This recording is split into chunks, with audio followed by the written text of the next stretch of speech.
Charlotte Gabris. Bravo. C'est vrai, Charlotte, je le redis, mais c'est vrai, vous êtes une des plus cultivées de votre génération. Vous êtes un peu la critique, vous êtes la critique littéraire de l'émission. Vous allez voir, c'est impressionnant, Jean. C'est vrai. Eh ben, bonjour, Jean. Désolée, je suis un peu à fleur de peau parce que j'ai eu la mauvaise idée de lire votre livre ces 2 dernières nuits. Du coup, forcément, j'ai pas fermé l'œil de la nuit. Et moi, quand je dors pas, je deviens agressive. Et puis, on peut me dire n'importe quoi et je le prends super mal. Bon, aujourd'hui, pour me mettre de bonne humeur, j'ai mis un pull jaune. Alors, vous allez peut-être me dire, dis-moi, Charlotte, il fait pas encore un peu froid pour mettre des couleurs d'été? Et là, je vous dirais, déjà, si j'ai envie de mettre des couleurs d'été, je mets des couleurs d'été. Puis voilà, je pense que c'est mon problème. Puis surtout, c'est pas à vous de juger, quoi. Si moi, j'ai envie de faire ça, je le fais. Puis voilà, j'en ai marre, merde. Bon, comme vous m'avez jamais dit ça, il n'y a pas de raison que je m'en porte. Il n'empêche qu'il est quand même un peu léger, ce pull. C'est vrai, mais c'est mon problème, ça, Jean. Bon. Alors, votre livre est incroyable. Vraiment, l'histoire est incroyable. Mais vu que vous êtes devant moi, j'en profite pour vous faire part de toute mon admiration déjà et pour vous dire, non, mais ça va pas d'écrire des livres comme ça, Jean.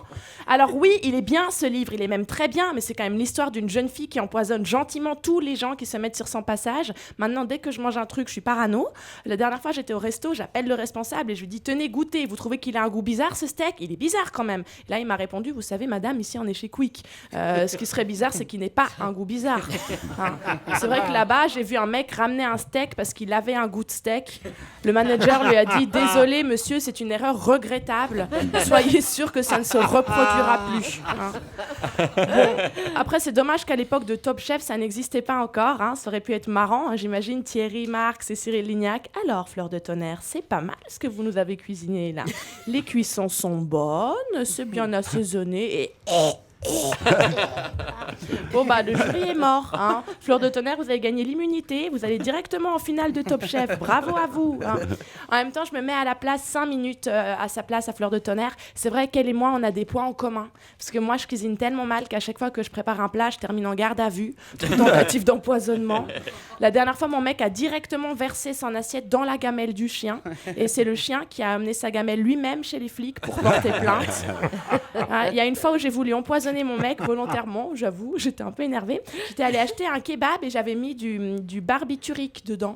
Et au final, la viande, elle était déjà tellement avariée que le poison a tué toutes les bactéries. Et à la fin du repas, mon mec m'a dit, dis donc, il s'est amélioré. Je crois que c'est la première fois que je tombe pas malade, disons. Alors, j'ai voulu lire votre livre à mon mec avant qu'il s'endorme. Donc, j'ai commencé à lui expliquer que Fleur de Tonnerre était persuadée d'être la réincarnation de Lankou, l'ouvrier de la mort. Bon, lui, il s'est endormi au milieu de la phrase. Du coup, il a rêvé qu'il était la réincarnation d'un ouvrier tout court. Alors, c'est un peu moins poétique, mais c'est plutôt pratique parce que comme il est somnambule, le lendemain matin, il avait pété une cloison, fait une véranda dans le salon et repeint toutes les fentes et tous les murs de la cuisine aussi. Donc finalement, votre livre incite mon mec à travailler et rien que pour ça, j'aime beaucoup. Jean, merci de m'avoir écouté. J'étais ravie de parler d'un peu de tout avec vous. Merci. Charlotte Gabris.